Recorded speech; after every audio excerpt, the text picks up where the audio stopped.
Okay, so today I wanted to talk a little bit about the differences between the Colt and the Smith & Wesson.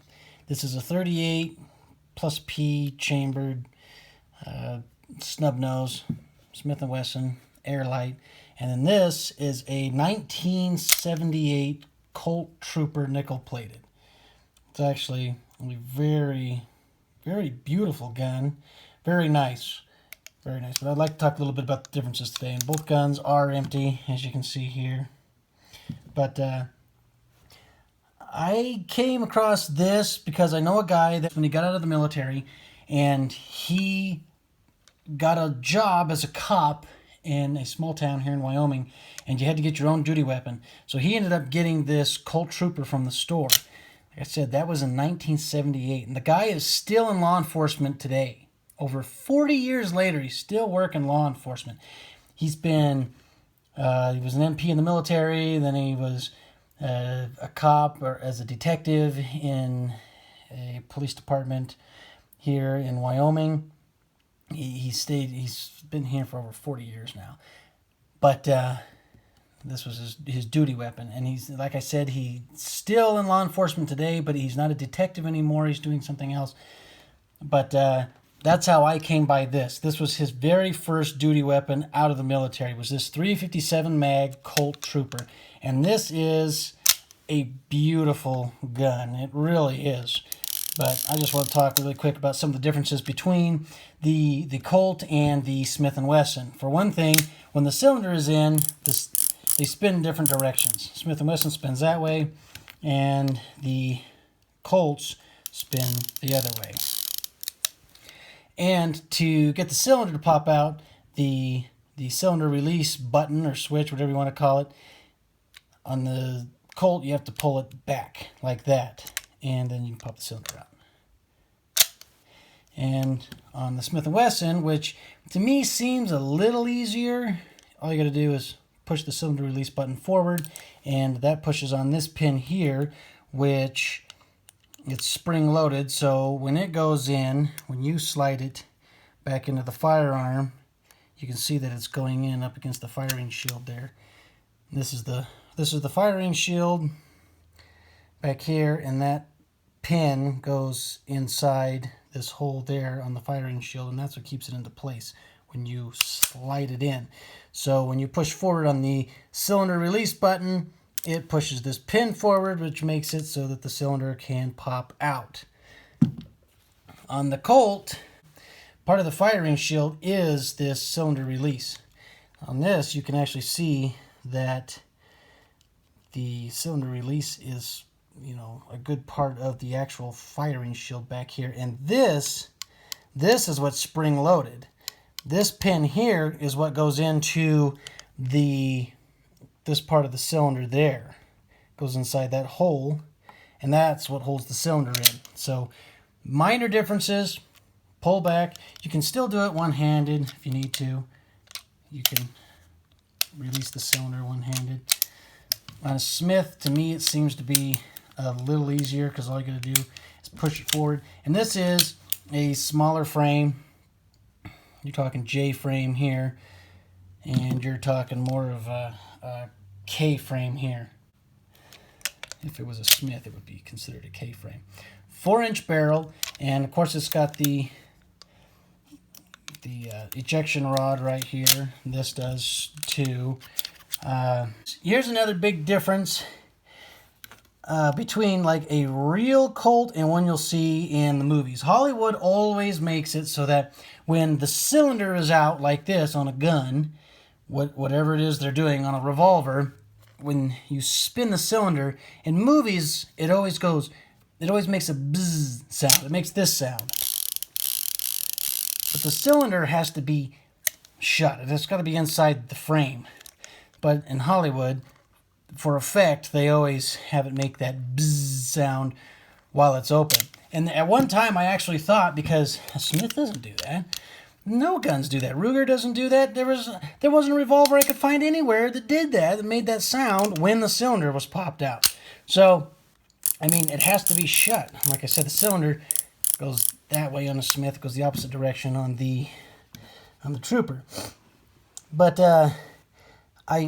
even me, somebody that was experienced with firearms, thought, well, maybe Colt actually does do that. It's got to be just Colt, that when you pop the cylinder out and you spin it, it makes that cool sound, because it does sound cool. I love that sound. But I just always thought it must only be on Colt. So I handled a Colt Python at a gun show I was working security at. The same guy that had this Trooper had a Python, and I handled his Python, and the cylinder, when it's out, does not make any noise. It's just like any revolver. But if you watch I think even like The Walking Dead, they've got the Colt Python on there, and it makes that sound. It makes this sound when the cylinder's out. They do that in a lot of movies. And even I, like I said, I got to the point where I was like, man, I'll bet you Colt does do that. There was another movie where he's shooting a Colt Python.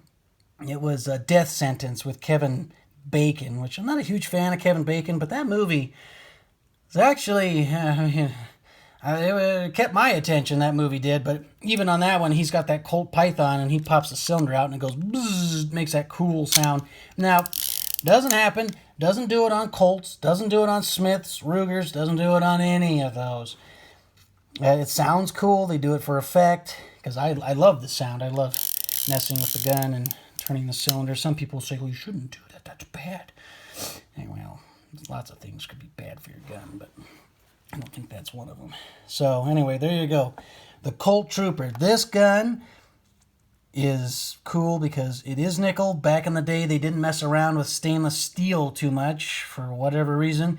So if you wanted something that wasn't going to rust, you got nickel put on it. And this is, I mean, what an awesome firearm. This Colt is just great. And the fact that it was a service weapon, to me, just makes it that much more awesome. And then you got your Smith here.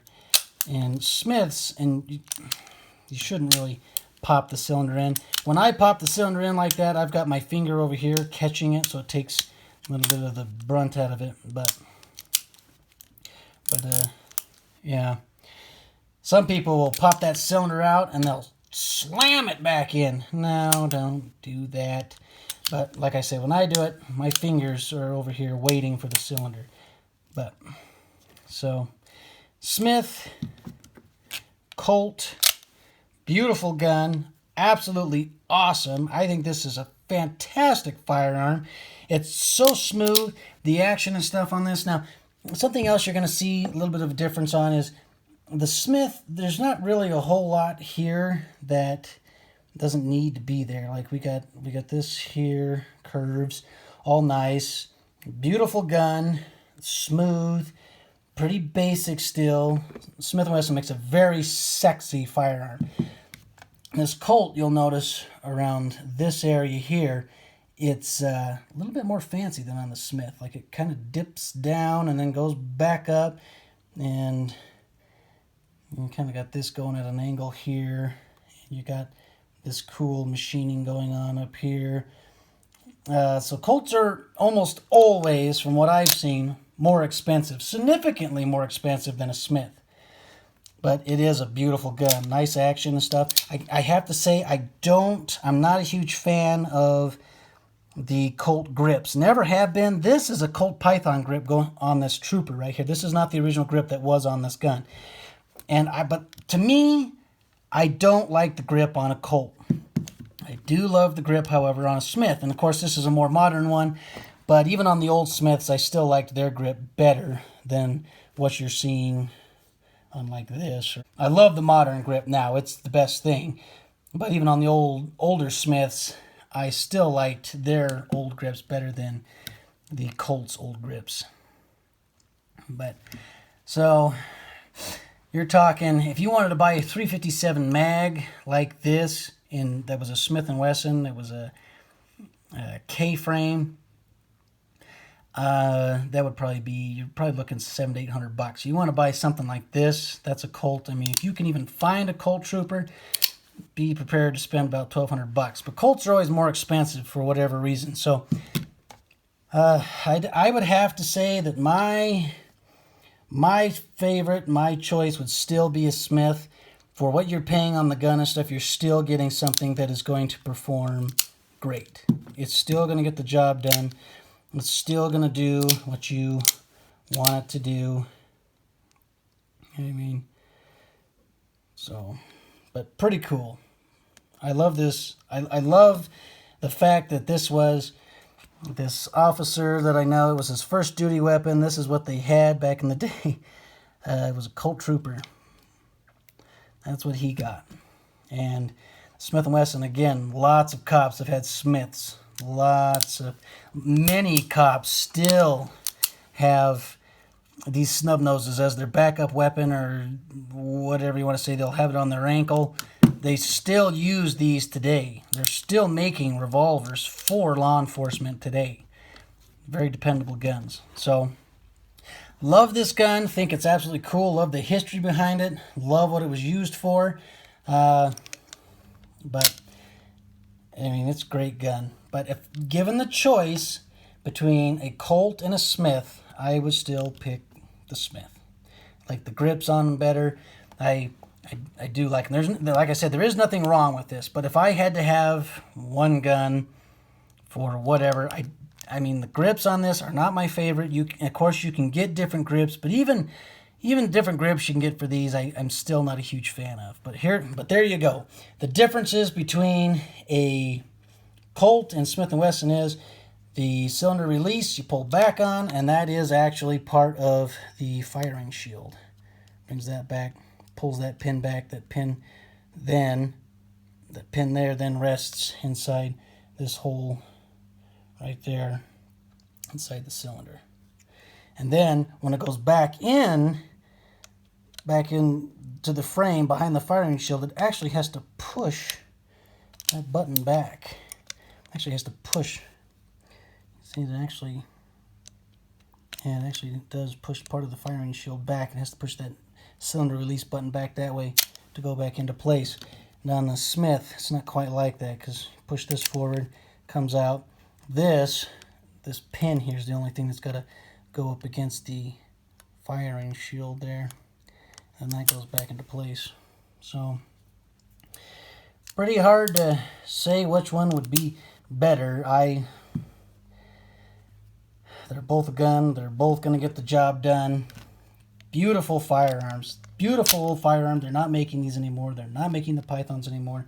Colt is valuable just because they're not making stuff anymore. Some of the things they've made, they were popular, or maybe they weren't as popular, and that's why they quit making them. And they are classics. This is a classic. And this is a beautiful gun. The nickel is not chipped on it at all. The guy that had this took very good care of it. So, there you go, guys. Smith and Colt. Both beautiful guns.